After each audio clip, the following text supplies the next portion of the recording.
بسم اللہ الرحمن الرحیم۔ السلام علیکم ورحمۃ اللہ وبرکاتہ۔ حضرت ابو ہریرہ رضی اللہ تعالیٰ عنہ فرماتے ہیں کہ رسول اللہ صلی اللہ علیہ وسلم سے عرض کی گئی، یا رسول اللہ صلی اللہ علیہ وسلم، فلاں عورت رات کو قیام کرتی ہے اور دن کو روزہ رکھتی ہے، جبکہ وہ گفتگو سے اپنے پڑوسیوں کو تکلیف دیتی ہے، بہت زبان دراز ہے۔ حضور صلی اللہ علیہ وسلم نے فرمایا، اس میں کوئی بھلائی نہیں ہے، وہ دوزکی ہے۔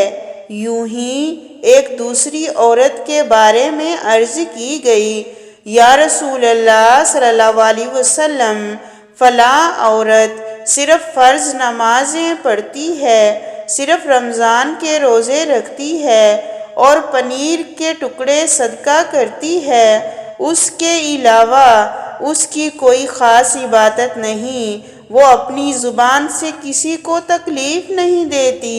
حضور صلی اللہ علیہ وسلم نے فرمایا، وہ جنتی ہے۔ حضرت ابو ہریرہ رضی اللہ تعالیٰ عنہ نے روایت کیا کہ رسول اللہ صلی اللہ علیہ وسلم نے فرمایا، ایک آدمی جس نے کبھی کوئی نیکی کا کام نہیں کیا تھا، اس نے راستے سے کانٹوں کی ایک ٹہنی دور کر دی۔